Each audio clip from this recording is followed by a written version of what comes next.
সন্তানদের প্রতিষ্ঠিত করতে যাইয়া আপনার জিন্দগিতে বার্ধক্য নেমে এসেছে। বাপটা মনে করছে সন্তান আমার বড় হবে, বড় হয়ে আমি যখন রুজি করতে পারবো না সন্তান আমারে দেখতে রাখবো। কিন্তু অনেক ঘরের চিত্র হয়ে যায় ভিন্ন। সন্তান আপন জনদেরকে নিয়ে ঘুমা, কিন্তু বাপের খবর নেই না। মা আর দুইজন ঘরের মা বাপ দুইজন ঘরের মধ্যে বইয়া বইয়া একজন আর একজনের দুঃখ কয়, কষ্ট কয়, কি হইল আমার ফুলাডা, কি হইল? আরে যদি কি হইল আমার ফুলা আমার কেন দেখে না? মনে রাখবেন আল্লাহর গজব অপেক্ষা করতেছে। এই জন্য মার চোখে পানিটা জড়াইবার আগের পোলা পান মা বেঁচে থাকলে বাড়ির মধ্যে যায় আজকে মাপ চাইবেন, আর কবর দেশে থাকলে কবর পারে যায় মার জন্য দোয়া করবেন। যুবকের দল, মা দুঃখিনী এমন পৃথিবীর একটা মাত্র মানুষ নিজের কিডনি দিতে রাজি আছে, এই মানুষটার নাম হলো মা। এই পৃথিবীর একটা মানুষ স্বর্ণ গয়না সব বেচ্চা দিতে রাজি আছে, এই মানুষটা হলো তোমার মা। বেশি দূরে যাই আলাপ নাই, আমার বাড়িতে আমার চাচাতো ভাই নাম হলো জুয়েল, অনলাইনে শুনবো কথাটা। তার মেয়ের একটা কিডনি নাই, মেয়ের দুইটা কিডনি নাই। এবার বাংলাদেশের মধ্যে কিডনি পায় পয়েন্ট মিলে না, অনেক খোঁজাখুঁজি করার পর পাই নাই। আমার চাচাতো ভাই আমার বাড়ির পাশে ঘরের পাশে ঘর, এতদিন মনে করতাম বুঝি কাল্পনিক, এখন দেখতেছি আসলে কথা সত্য। মা মা ওই মা মা ওই, মার মতো আর কেউ আপন হবে না। মা যার বেঁচে নাই তার মতো দুঃখী নাই, খালা ফুফু মায়ের মতো না। মা গো জান্নাতের চাবি আমার মা। ওই বাইটা যখন চলে গেছে বাংলাদেশ থেকে বাইরে, ওই মাদ্রাসা যাইয়া চিকিৎসা কইরা বাড়ির মধ্যে আসছে। আমি জিগাইলাম বাইরে কিডনি পাইছেননি? তখন আমার কই বাংলাদেশে পাই নাই। এবার ইন্ডিয়াতে পাইছেননি? কই না সেখানেও পাই নাই। এখন জিগাইলাম কোথায় থেকে পাইছেন, কোন রাষ্ট্র থেকে আনছেন? আমারে ডাক দিয়া বলে মা তার নিজের কিডনিটা তার মেয়ের। আমার কলিজাটা ফাইটা বাঘ বাঘ যেন হইয়া গেছে গো। আসলে তো আজ মিশা না, সন্তানের জন্য মা যে কত কিছু করে রে আম্মা। এই দুনিয়ার মানুষ সন্তান সন্তান কইরা মার জিন্দগি কাটাইয়া দিছে। মাঘ মাস নাই, ফাল্গুন মাস নাই। ডান পাশে পেশাব করলাম, বাম পাশে নিয়ে গেল, বাম পাশে পেশাব করলাম, মার বুকে নিয়ে এলো। এই পৃথিবীতে এমন কিছু ইতিহাস শোনা যায়, ডেলিভারি হওয়ার পরে বাচ্চা ওয়া ওয়া কইরা কান্দে, আর মা দুঃখিনী দুনিয়ার থেকে বিদায় হয়ে যায়। এমন ইতিহাস এই মজলিস আছে না নাই? এই জমশেরপুরে ঘটনা আছে না নাই? মা দুঃখিনী অ্যাক্সিডেন্টের মধ্যে ডেলিভারির সময় মারা যায়। আল্লাহ মার ভান্ডার মধ্যে কি দুধ দিছে, গরমের দিন গরম লাগে না, শীতের দিন ঠান্ডা লাগে না। বিজ্ঞান কয় শুধু প্রোটিন আর প্রোটিন, ভিটামিন আর ভিটামিন, সন্তান খায়া খায়া বড় হয়। মায়ের একদার দুধের দাম কাটিয়া গায়ের চাম, পাপস বানাইল ঋণ শুধু হবে না। এমন দরদি ববে কেউ হবে না আমার মা গো।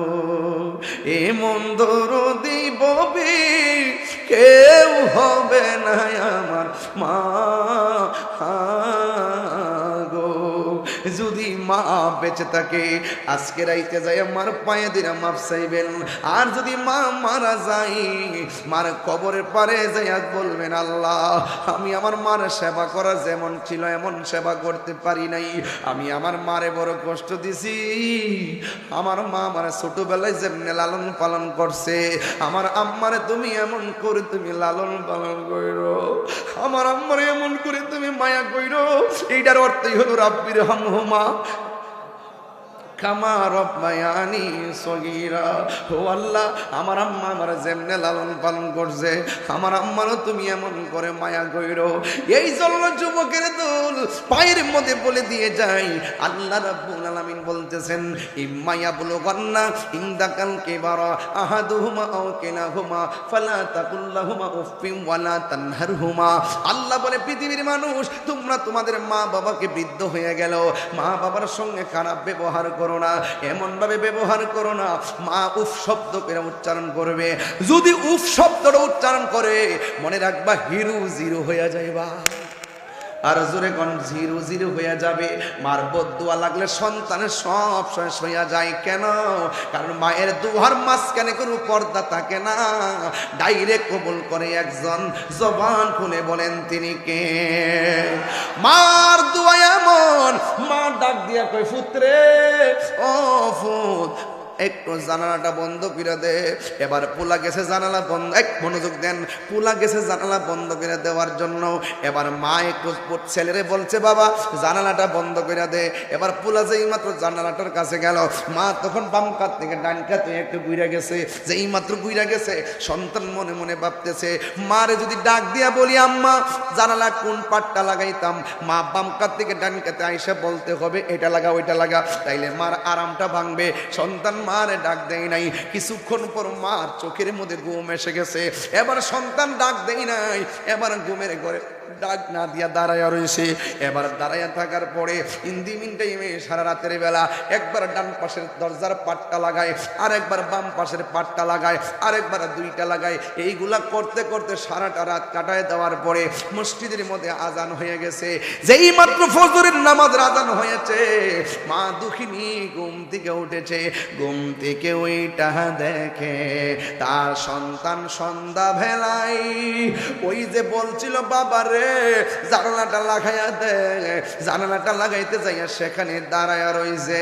মা ডাক দিয়া কয়, বাবা গো, ও বাবা, আমি তোমার সন্ধ্যা রাইতে বলছি দরজাটা লাগাইবার জন্য, সন্ধ্যা রাইতে বলছি জানালাটা লাগাইবার জন্য। সন্তান ডাক দিয়া বলে, মা আপনি তো আমারে কোন পাটটা লাগাইতাম বলেন নাই, নাকি দুইটা পাট লাগাইতাম বলেন নাই। এই জন্য আমি সারাটা রাত আমি যখন জানালা লাগাইতাম গেলাম, আপনি ডান কাত থেকে বাম কাতে গেলেন। আপনার ডাক দিলে আপনার আরাম ভাঙবে। কিছুক্ষণ পরে আপনি ঘুমাইয়া গেছেন, ঘুমিয়ে করে ডাক দিলে আপনি কষ্ট পাবেন। আপনি কষ্ট পেলে আমার আল্লাহ কষ্ট পাবে। রিদার রাব্বি ফি রিদাল ওয়ালিদাইনে ওয়া সাকাতুর রাব্বি ফি সাকাতিল ওয়ালিদ। মা বাবার সন্তুষ্টিতে আল্লাহ সন্তুষ্টি। মা বাবা কষ্ট পাইলে আল্লাহ কষ্ট পায়। সন্তানকে মা ডাক দিয়ে কয়, বাবা তুমি কেন ঘুমাইলা না গো? ওই সন্তান ডাক দিয়া বলে, আম্মা আপনি আমার জানালা লাগাইতে বলছেন, ডানটা লাগাবো নাকি বামটা লাগাবো? আপনি তো আমার এটা বলেন নাই। দুইটা লাগাইলে যদি সারা রাত লাগাইতে থাকলে বাতাসের অভাবে যদি আপনার কষ্ট হয়, আবার দুইটা খোলা রাখলে বাতাস আইসা যদি আপনার ভালো বাতাস লাগলে কিংবা অসুবিধা হয়। এই জন্য আমি সারা রাত একটা পাট লাগাইয়া আরেকটা পাট খোলা রাখছি, এই পাটটা লাগাইয়া আরেকটা পাট খোলা রাখছি। তখন মা দক্ষিণী চোখের পানি ফালাইয়া ফালাইয়া উজু কইরা নামাজের মুসল্লাটা লইয়া 2 রাকাত নামাজ পড়া আমার আল্লাহরে ডাক দিয়া কই, আল্লাহ আল্লাহ গো, ও আল্লাহ আমার জাদুমণি আমারে ঘুমের ঘরের মধ্যে রাইগা আমারে ডাক দেই নাই, আমার কষ্ট হবে দেখে আমরা ডাক দেই নাই। ও জমশেরপুরের পোলাপান, বিদেশ যাইবা টাকা নাই পয়সা নাই, বিদেশ যাইবেন, বিদেশে টাকা জমা দিছেন যাইতে পারেন না, শুধুমাত্র মার কদমে পইরা থাকেন। দেখেন ওয়াজটা কি করতেছে, শুধুমাত্র মার কদমে পইরা থাকেন। মা যখন তাহাজ্জুদের নামাজটা পইরা যখন আল্লাহর কাছে বলবে, ও আল্লাহ আমার পোলাডারে এমন টাকার মালিক বানাইয়া দিও যেন আমার জাদুমণি ওই মদিনায় যাইয়া আমার নবীরে সালাতু সালাম দিতে পারে। এই বাপটার কথা অনেকে কয় না রে, এই বাপটার কথা অনেকে কয় না। কেমনে বাজারে গেছে কেমনে বাজারটা বইরা আনছে, টাকাটা কোথায় পাইছে। আমরা মোবাইলে 10 টাকা না থাকলে দুনিয়ার কাহারু কাছ থেকে 10 টাকা ধার আনতে পারি না। এই বাপটা কেমনে ধার কইরা ঋণ কইরা কেমনে দৈনিক 3টা বেলা মুখের মধ্যে খাওনটা তুলনা দিছে। একটা বারদি বাপের কষ্টের কথা আমরা বলতে পারি না। এই বাপটারে কোনোদিন কষ্ট দিয়েন না, এই বাপটারে কোনোদিন কষ্ট দিয়েন না। সন্তান সন্তান করতে করতে বুড়া হয়ে গেছে, কাজগুলা করতে করতে কোমরটারে ক্ষয় করে ফেলাইছে। এই বাবার মুখেতে মায়ের মুখেতে যে তুলে দিবে গো খানা, তাতে খুশি রব্বানা। ওই আমি দেখি নাই, দেখিতে পারি নাই, ওই আমি দেখি নাই, দেখিতে পারি নাই, দেখিও আমার উম্মত, দেখিও আমার উম্মত, দেখিও আমার উম্মত। একটা জবান বন্ধ রাখবেন না, মহব্বতে মায়ার সুরে বলুন না আল্লাহু আকবার। আমি বলছিলাম মদিনা যাইতে মনে চাই, আমার নবী তো জানে এমন একটা সময় আসবে আমার উম্মত আমার জন্য পাগল হয়ে যাবে, কিন্তু তাদের স্বাদ আছে কিন্তু সাধ্য নাও হতে পারে। এই জন্য আমার নবী আপনার নবী ঘরে ঘরে মক্কা মদিনা বানায়া দিছে। আমার নবী আপনার নবী বলেন, পৃথিবীর মধ্যে কোনো সন্তান যদি মা বাবার চেহারার দিকে নেক নজরে তাকায়, আমার আল্লাহ তার আমল নামাই কবুল হজের সওয়াব দিয়ে দিবে। আর বড় করে বলেন না আল্লাহু আকবার। এই জন্য যুবক জীবনে যদি কোনো বড় ধরনের গুনাহ করে থাকেন, মার কদমে যায় বলবেন আম্মা আমি এই গুনাহটা করছি, আপনি একটু আল্লাহরে কইন না আমার জন্য মাফ কইরা দে। আমি নিজেও আল্লাহরে ডাকতেছি আল্লাহ যেন আমারে মাফ কইরা দে। তার একটা হাদিস আমি আপনাদের সামনে না পড়লে নাই হবে। অনেকে বলবে আমি কিচ্ছা কাহিনী কইয়া যাইতেছি, কিন্তু দেখেন 12-14 লাইনের একটা হাদিস কইয়া দিয়া যায়। আন আতাই ইবনে ইয়াসারিন আন ইবনে আব্বাসিন রাদিয়াল্লাহু তাআলা আনহু, হযরত আব্দুল্লাহ ইবনে আব্বাস রাদিয়াল্লাহু তাআলা আনহু থেকে বর্ণিত, আন্নাহু আতাহু রাজুলুন, আব্দুল্লাহ ইবনে আব্বাস বলেন একটা মানুষ আমার কাছে আসছে। আয়েশা বলতেছে কি জানেননি, কয় ইন্নী খাতাবতু ইমরাআতান, আমি একটা মেয়ের বিয়ের প্রস্তাব দিয়েছিলাম, আমি একটা মহিলা মেয়েটারে বিয়ের প্রস্তাব দিয়েছিলাম। ফা আবাত আন তানকিহানি, এই মেয়েটা আমাকে বিয়ে করতে প্রত্যাখ্যান করলো, এই মেয়েটা আমার প্রস্তাবকে প্রত্যাখ্যান করলো।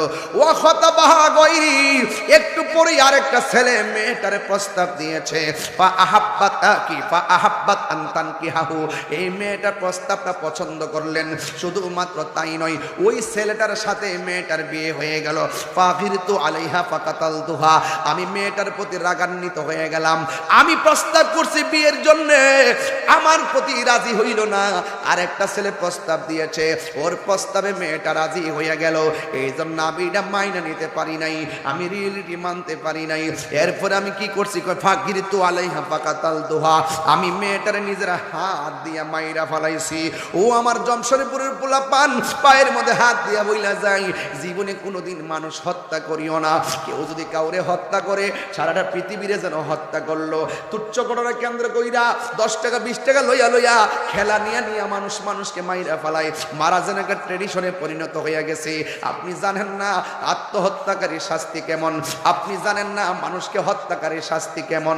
এই ছেলেটা বলতেছে ফাগিরতু আলাইহা ফাকাতালতুহা, আমি মেয়েটার প্রতি রাগান্বিত হইয়া গেছি, রাগান্বিত হইয়া আমার নিজের হাত দিয়া মেয়েটারে মাইরা ফেলাইছি। এরপরে ছেলেটা ডাক দিই, এরপরে বর্ণিত সাহাবীর আগের সাহাবী বলতেছেন ফাজাহাবতু, এখন আমি গেলাম, ফাসালতু ইবনা আব্বাসিন, আব্বাস রাদিয়াল্লাহু তাআলা আনহুকে জিজ্ঞেস করলাম, ইয়া আব্বাস লেমা সাআলতাহু আন হায়াতি উম্মিহি, আপনি ওই ছেলেটা মেয়ের প্রস্তাব দিছে, মেয়েটা প্রস্তাবে রাজি হয় নাই, অন্য একটা ছেলে প্রস্তাব দিছে, মেয়েটা রাজি হয়ে গেছে, এরপরে মেয়েটাকে ছেলেটা হত্যা করেছে, আপনি তারে বলতে পারেন তুমি আল্লাহর কাছে তওবা করো, কিন্তু আপনি তারে বলতেছেন বলতেছেন ক্বালা উম্মুকা হাইয়াতুন, তার মা জিন্দা আছেনি। তার মা লেমা সাআলতাহু আন হায়াতি উম্মিহি, তাইলে আপনি কেন বললেন তোমার আম্মা জিন্দা আছেনি? ফাকালা ইবনে আব্বাস, আব্বাস রাদিয়াল্লাহু তাআলা আনহু বলেন ইন্নী লা আ'লামু আমালা, এই দুনিয়ার ভিতরে যত আমল আছে এই আমলের চাইতে অধিক আমল আর আমি কিছু জানি না। কয় কি? কয় আকরাবা ইলাল্লাহ, আল্লাহর কাছে যত আমল আছে সব আমলের মাঝখানে দোয়া করলে বদদোয়া করলে মাঝে একটা পর্দা থাকে। একটা মানুষ দোয়া করলে মাঝখানে পর্দা থাকে না, একটা মানুষ দোয়া করলে পর্দা থাকে না, একটা মানুষ বদদোয়া দিলেও পর্দা থাকে না। এইটা কি তা কই মিন বিরিল ওয়ালিদা, মা বাবার সঙ্গে ভালো আচরণ করা, মা বাবার সঙ্গে ভালো আচরণ করা। এই জন্য যুবক ভাইয়েরা আমার নবী আপনার নবী বলে উম্মত, মা বাবার দিকে তাকাইলে আমার আল্লাহ রাব্বুল আলামিন হজের সওয়াব দিয়া দে। রিদার রাব্বি ফি রিদাল ওয়ালিদাইনে ওয়া সাখাতুর রাব্বি ফি সাখাতিল ওয়ালিদাইন, পিতামাতার সন্তুষ্টিতে আল্লাহর সন্তুষ্টি, পিতামাতার অসন্তুষ্টিতে আল্লাহর অসন্তুষ্টি। যুবকের দল 10 মাস 10 দিন যেই মা পেটের মধ্যে ধরছে, এই মার পেটের মধ্যে অনেক লাথি মারছি, ঘুম ভাঙ্গা ফালাইছি রে বাবা, ঘুম ভাঙ্গা ফালাইছি। প্লেট নিয়ে খাইতে বসছে, ওই প্লেট নেওয়ার পরে খাওয়ার সময় পেটের মধ্যে লাথি মারলাম, মা দুঃখিনী প্লেটটা রাইখা দিছে, সারা রাত চোখের পানি ফালাইয়া কান্দে। আরে আমার বাপটা তো খালি ব্যাগ নিয়ে বাজারে গেছে, পকেটটাও খালি ছিল, ব্যাগটাও খালি ছিল, কিন্তু আসার সময় পকেটটা খালি ঠিকই আছে, ব্যাগটা বইরা বাজার কইরা আনছে। আমার বাপে এমন ভাবে জিব্বার দিকে ছায়া ছায়া, 5টা ছেলে 6টা মেয়ে, এইগুলার বাজার যে কিনছে, কোন ছেলেটা কোনটা পছন্দ করে মিলাইয়া মিলাইয়া বাজারটা করছে। আজকে ফুলাফান বাপের জন্য মিলাইয়া বাজার করে না, বাপটা ঈদের দিন কোন কাপড় পরে খবর নেয় না, বাপটা কোমর ব্যথা করে পইরা রয়েছে ওষুধের খবর লয় না, বাপটা কি খাইলে মুখটাতে মজা লাগবো এই খবরটাও ফুলাফানে নেয় না। আমার আব্বা চইলা গেছে, এমন ভাবে হঠাৎ করে চইলা গেছে, ও বাবা গো কত কিছু আল্লাহ দিছে কিন্তু তোমারে দিতে পারলাম না গো বাবা। এই বাপটা যারা কবরের মধ্যে চইলা যায় সে বুঝে কেমন দণ্ডে বাবা। আরে রে নুর ইসলাম মেম্বার সাহেব তার আব্বারে হারাইছে, আজকে ওনার আব্বা মাহফিল দেখলে কত খুশি হইতো। একদিন তো আমি তার বাপেরে হারাইতে পারে আমার মতন। বাবা গো বাবা, এই ওয়াজগুলো আমার কলিজা ফাইটা যায়, এত সহজে তুলতে চাই না, কারণ এইটার সুখ আমি বলতে পারি না। আমার সামনে আব্দুল বাসির ভাই বসা, আমার সামনে বদরুল আলম স্যার বসা, এই 2টা স্যারের জিজ্ঞেস করি আপনি একটা শ্রেষ্ঠ বিদ্যাপীঠ, আপনি একটা বিদ্যাপীঠের প্রধান আর অধ্যাপক হয়ে আছেন, আপনাদের কি কোয়ালিটি বলেন না? আমারে বলবে তাহিরি ভাই আমাদের মতন কোয়ালিটির মানুষের অভাব নাই, আমরা এই সমস্ত জায়গার মধ্যে খেদমতের সুযোগ পাইছি একমাত্র আমার মা বাপের দুয়ার কারণে। কথা বলেন ঠিক কিনা? আইরে ও যুবক, এই জন্য আমি আমার বাপের হারায় বেড়াইছি। সবাই আমার সাথে গন বাবা গো বাবা, বাবা গো বাবা। জান নাই সে বুঝবে, যে আমার মতন বাপ হারাইছে সে বুঝবে রে বাবা।